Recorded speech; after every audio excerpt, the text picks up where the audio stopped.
Thank you so much. And that last panel, I feel almost guilty following it up with Colonel Diller and Colonel Bartolome. Colonel Diller being, the lead of AFWorks is really pushing forward on breaking down barriers to entry left and right for a lot of companies trying to work with government. And then with Colonel Bartolome, who is really leading the way in a lot of the MBSE and digital engineering fronts. And so thank you again for inviting them up there. At this point, we'll take it on to this panel here about how we can start working with some of the smaller non-traditional companies working within this MBSE and digital engineering front. And a little bit of my background. I actually used to work for both of the previous panelists. So I started off my active duty Air Force career with Colonel Jason Bartolome, leading the digital engineering and model-based system engineering for a roughly $100 billion weapon system. Then moved on later to work on standing up AFWorks and AFVentures and the SBIR process, as Colonel Diller just mentioned. And so I think that as both of those two gentlemen just mentioned, the alignment and the confluence between these two different ideas and the two different structures leaves lots of very interesting opportunities as we go ahead. With that being said, I'd like to bring in the rest of the panel and have them introduce ourselves so we can start talking a little bit more about the practical applications of digital engineering rather than just a high level 30,000 foot view. So we'll start off with we'll go government and then we'll go to the private sector, if that makes sense. So let's start out with Jason from Army Futures Command. Yeah, good afternoon, Chris. Good afternoon, everybody. So happy to be here. I'm Major Jason Zuniga. I'm an Army Operations Research Systems Analyst, originally a aviator, so I was a pilot by trade. Really what we're trying to do right now is at Army Futures Command, we're standing up what we're calling the Army Software Factory here in Austin, Texas. And just, I think we'll have an opportunity to talk a little bit more about the organization. But really I serve as the co-director there with Major Vito Errico, and we work directly for General Murray and trying to drive some positive digital change for the Army. Excellent. And we'll go over to Fink next. Thanks, Chris. Major as well, Dan Finkenstein, United States Air Force, professor at the Naval Postgraduate School, contracting officer by trade. So I've been doing acquisitions in some form or fashion, from furniture to satellites, since I was an A1C and now in the officer corps. Right now I'm teaching the enterprise sourcing curriculum here. So it's a lot of category management and such, but we also have a course in entrepreneurship where we use the Hacking for Defense model from NSIN. And we look at a lot of like startup companies. I also advise students on thesis topics, and we're always looking for new startup areas to look in. And in fact, we have one, Alyssa knows, that's looking at 3D manufacturing and how that's going to, impact our acquisition processes. All right. And then Elisa, how's it going? I'm doing well, thanks. I'm jealous. I wanted to be like a major or colonel or something. I didn't go that route, but anyway, my name is Lisa Typo. It's not too late. I know, right? It's never too late. I'm a co-founder of Ascentium Inc., and I actually lead our Ascentium X group. It's our futures group, and we're responsible for development and revenue opportunities, taking really the next 5-10 years and looking at what are the brink of advanced manufacturing technologies that we could bring inward and then take back outwards into the private and public sector. And so I guess last thing, I lead our portfolio, our IP portfolio, and interestingly enough, our company is in the first cohort. We are one of the Strat 5 big bets of 2020. So we are on starting our second year of work, and I'm really excited to be here. Excellent. Yeah, and congratulations on going through those big bets in the Strat 5 program. I know that a lot of us are very, very that are watching that very, very closely, and very interested to see how that works out, and hoping that all of you are really lining up the requirements, the contracting vehicles, and the funding to transition to programs of record at a very high scale. So hopefully you're tracking that out and talking with the warfighters and the customers along the whole way, and doing that. So To start off, as we go into as we start having these discussions, I actually spent a decent amount of time this morning talking with one of the other panels that's going on digital engineering. And so let's start off. And this panel is about MBSE, or model-based system engineering. But I'm also going to roll in some of the digital engineering construct because they seem to be very, very closely linked. So I'm going to start off, and if you could each give me your definition of what you see as digital engineering.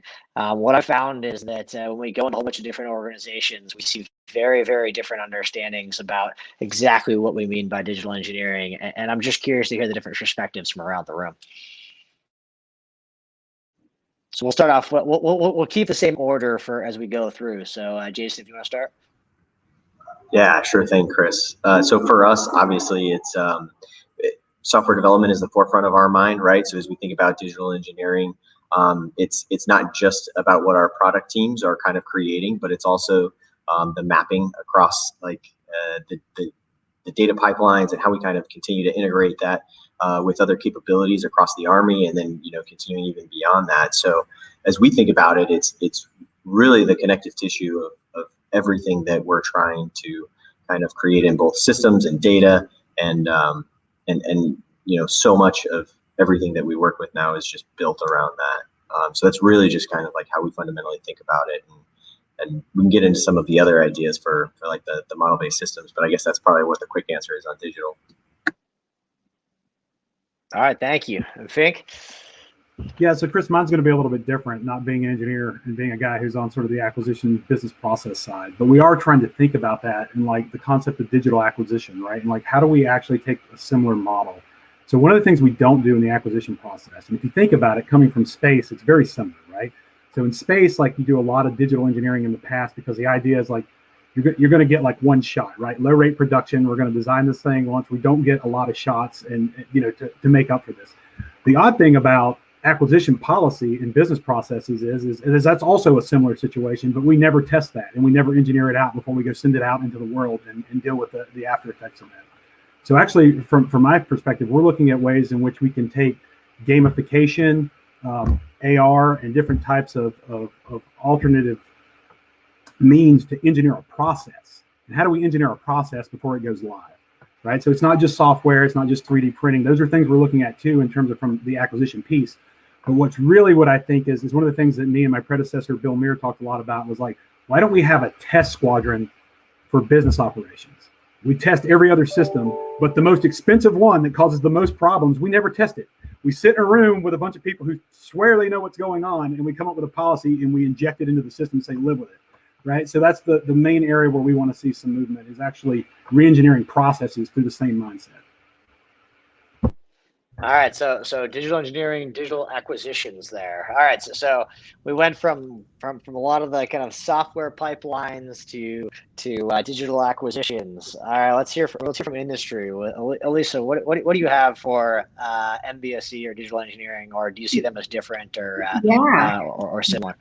That's great. From my perspective, the first thing that comes to my mind at Ascentium, we see this often is network. So for anything to be digital, when you're talking about an advanced manufacturing platform such as 3D printing, digital engineering is great. You have files that are digital and all that, but if you can't connect to the network and there isn't a way to have a true repository that's easy to use, easy to access, it's almost like taking a fish out of water. So really, I think that what we look for is in the coming years, JAMX to grow and things like JAMX to where you can get technical data packages and you can look at certifications and validation, and all that's on the cloud, and that it can be accessed by the users on bases around the world. So when I think about that, really networking is really what sticks out to me when I think about digital and digitizing the future. Okay, so for you, digital engineering is about reducing communication and linkage barriers between the different interfacing parties. Is that right? Yeah, yep. To streamline the Okay. process, it's usable, and that it really can take the advantage of digital, because if you have too many stop gaps, there's more likely to get something's going to get cluttered, or so you're not going to be able to do what you need to do. And so I think that's something that we've seen early on, even in the work that we're doing right now with Air Force, that we're working towards looking at how do we connect to network eventually. So. Okay, yeah, no, that's interesting. It'll be a very good lead into my next question. And so one thing that I guess out the audience that I'd like to point out is that, and this is something that probably won't surprise anybody who's worked in the MBSE or digital engineering space, is that the answers between all the different folks on the panel were quite a bit different, right? And so one of the things that at least I've found, both for my work inside government as well as now at MITRE, is that when you sit down and start having some of these conversations about digital engineering and about MBSE, some of the general thoughts there, one of the biggest barriers, at least I've seen, is the fact that when you were saying digital engineering, you may not actually be speaking of the exact same thing. You may be saying the same word, but one person thinks about one thing, one person thinks about something. So getting down to the specifics about what you really mean, I think would be very helpful. My training goes back from the last panel, and so I definitely subscribed, I think, to a little bit of all three of your viewpoints. Whereas I see the digital engineering as the practice of linking a whole bunch of multidisciplinary capabilities to each other on a common environment, right? So starting with requirements, going through operational, functional, physical architecture, into low fidelity analysis, into 3D models and product lifecycle management tools that, theoretically we're going to 3D print out of, going into physics-based models, which includes hardware in the loop, software in the loop, and DevSecOps, that I'm sure Major Zuniga is going to be working quite a bit on. But they're also leading into models about campaign models for war fighting, but then really back into what Fink mentioned as a contracting officer. From an acquisition officer's perspective, that the contracting officers are the ones who quote unquote pull the trigger, because they can actually sign the contracts and sign the documents. And so finding a way to link it in with there is critically important, as I'm sure you all know. So point one, digital engineering is still being worked out about what it actually means in MBSE. So make sure you're being clear about what you're talking about when you're going in there. So that being said, let's go off and using that kind of maybe larger, maybe my the definition that I kind of laid out there, that kind of I think encapsulates a lot of what all you guys were talking about.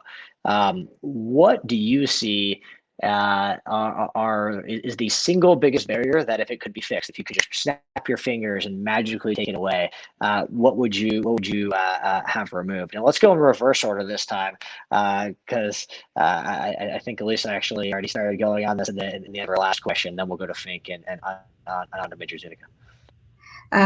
Barrier, which I think this barrier is already being addressed, but I'd love to see more of it. I'd love to see more private-public partnerships, because I think there's a lot of stuff that is happening in the private sector, I should say, and on the commercial side of things, that either if just worked in properly, it could really help the government. And so I really think it's still a barrier, even though we are doing great, and it's amazing to see the types of programs we're participating in. Would love to see more of that, because I think that we're not seeing enough of our innovation stay in our country. And so I would love to just have more of that barrier removed, where it's harder to work maybe with the government traditionally.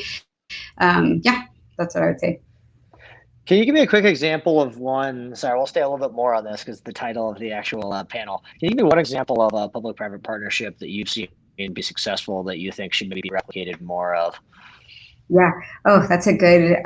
Well, I mean, honestly, I can just say, on the personal side, I mean, StratFi, seeing the government look at funding companies as a venture arm, and really behaving and modeling how venture occurs in the real, quote unquote, real world. The public and private are both real world, but I mean on the commercial side. And so seeing that the Air Force take a leap and say, we are going to place big bets on these high value tech startups because we need this technology. I think that's, even though it's in its first year of practice, I'm already seeing just the rewards that are just leaps and bounds, and I'm excited to see what happens over the next 4 years. So that's from a personal side. I mean, there's several products I think out there in the real world that you look at and you say, okay, well, that was started by a private company and now it's being used by the government or vice versa.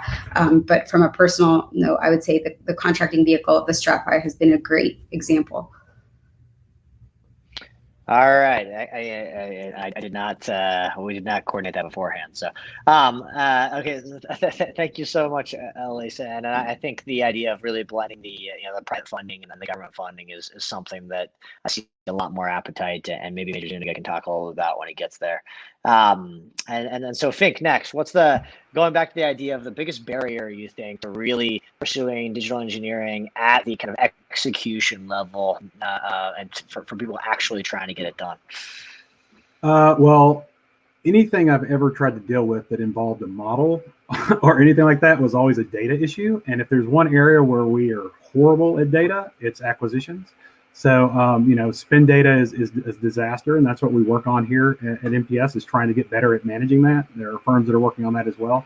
But anytime you have bad data, the idea of going towards modeling as an approach is going to be rough. It's going to be a hard sell.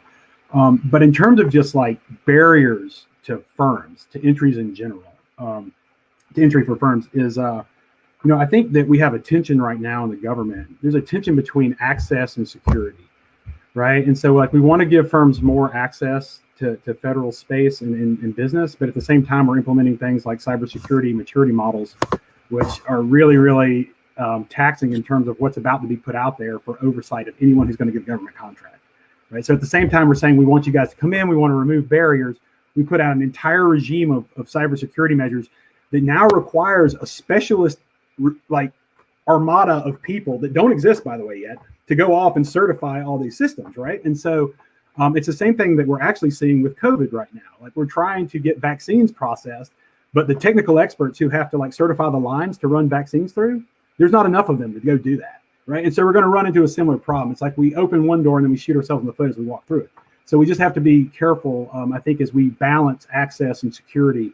And for digital engineering, I think that's really paramount, very, very paramount, And then just in general with working in startup space, if anyone's got, I'm gonna hawk a book here. If you guys can ever read The Power of Habit by Charles Duhigg from HBR, he talks about another HBR guy who's Granover, who talks about weak ties and the power of weak ties, right? So not the power of if Chris and I are best friends, how we can make a business connection, but the power that Chris knows Jason and he knows that Jason and I have similar interests. The connection between Jason and I will be much more fruitful because Chris and I, because those weak ties, you tend to not be in the same orbit, right? Jason's going to bring new information that Chris doesn't have. If Chris and I are strong ties, we're already talking about the same thing every day. No new information is coming to me. If I'm a startup business, I don't want to talk to Chris every day. I want to go figure out who Chris's Jason is so that I can talk to Jason. And that weak tie will bring new information into it and open up opportunities.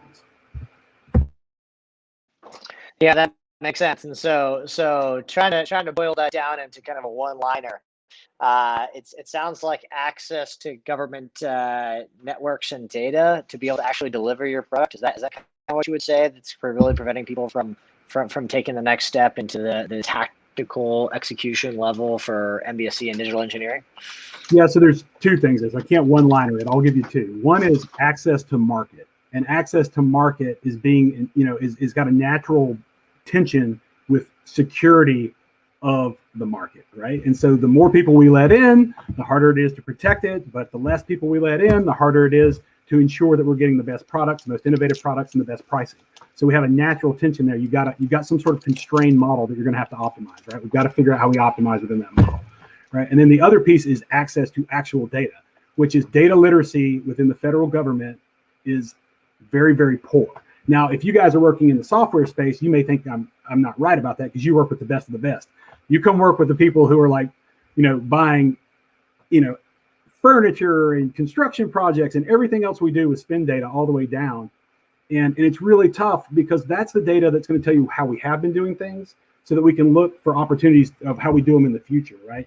The other thing is I teach category management, Chris, and, we stick to our stovepipes of categories, but the reality is in innovative worlds where people are changing, it's more about what's the category, what's the problem space. Let's look at everything we manage as like solving this problem and not using this product. So 3D printing. 3D printing is a category of products that provides solutions to certain problems. And so we need to fit it where it goes, and that's sort of the way we have to start thinking about it. Yeah, that makes sense. And so that, I was just going to say, I second that. Hearing it even just from, an industry partner, I'm like, absolutely. I agree with what you just said,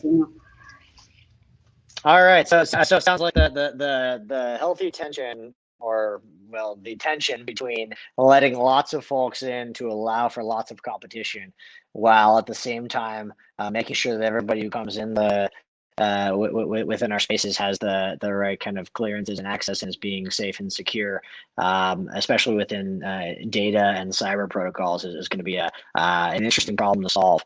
And it sounds like that Major Zuniga, that's one of the things that you guys are working on. Are you guys going after that? So first off, before we go back to my first question, do you have the answer to Fink's problem over there with your software factory? And then second off, what do you see as the major barrier for really implementing model-based system engineering and digital engineering for Army Futures Command? No, I wish I had the exact right answer, but I don't. But I think everything we're talking about here today is like, it's so true and it resonates with everybody here.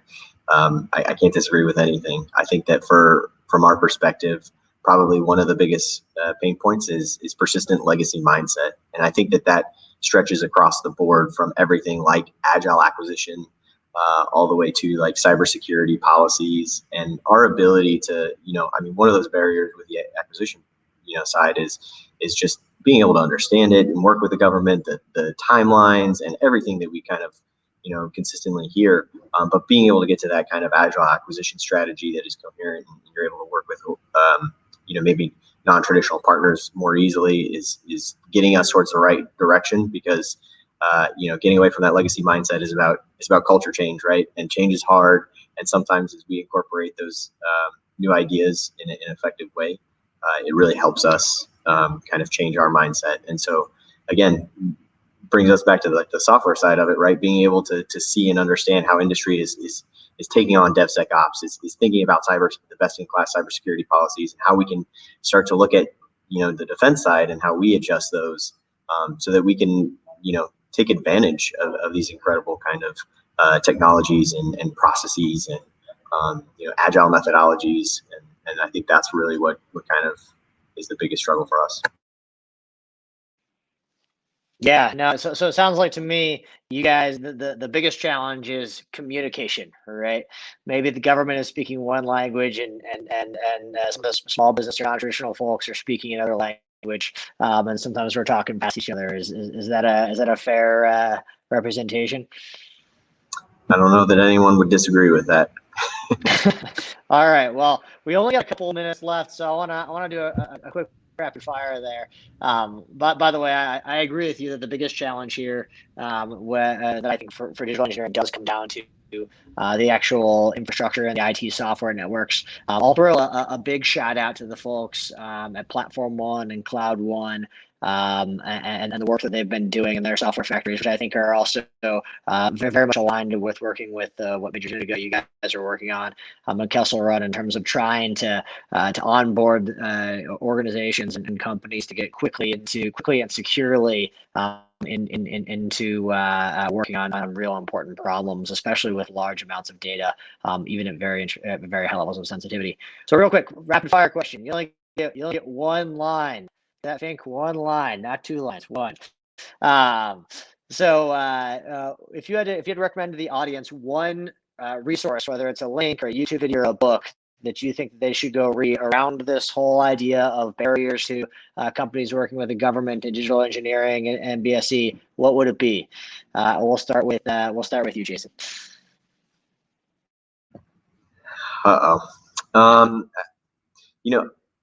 I don't know that I have a perfect single resource.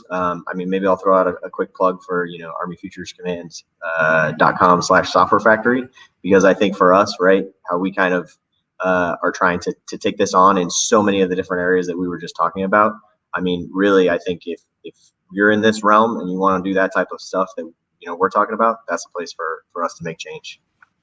What's the link? ArmyFuturesCommand.com/software factory. There we go. All right, Fink, you're next. All right, one line. I would go pull down the report that just came out from Public Spend Forum and NC State on removing barriers to entry in government markets. They actually have an entire website devoted to that. So it has webinars and other things that have happened, but the report itself is very good, and it'll tell you what are those common factors, and then you can go to the webinars to see what people think we need to do to get over them. All right, Elisa. I would point folks to DLA, the DLA website, where they're talking about JAMX and how DLA is really trying to pull everyone together. And it's, like you said, Chris, amazing work that's being done on the IT side to make that reality. So just to see how we're advancing the network and connectivity for digital engineering and being able to access technical data packages and all that. So I would point them towards DLA, the latest stuff that's coming out from DLA. Awesome. Well, thank you all very much. My one thing I would recommend for everybody would be to go to read the 5x5 report out by MITRE from some of our excellent folks here at MITRE on the acquisition one. I recommend go reading the whole thing. It's very, very good. It's a little bit long, but I think you'll enjoy it. Anyway, thank you very much. Looking forward to the future of digital engineering and MBSE. I think it's critical that we start involving our non-traditional and small businesses in solving these problems. So thank you very much, all three of you, for your time today, and I'm sure I'll be seeing all you around soon. Thanks a lot, Chris. Thanks, everyone. Thanks, Chris. Take care. Thanks.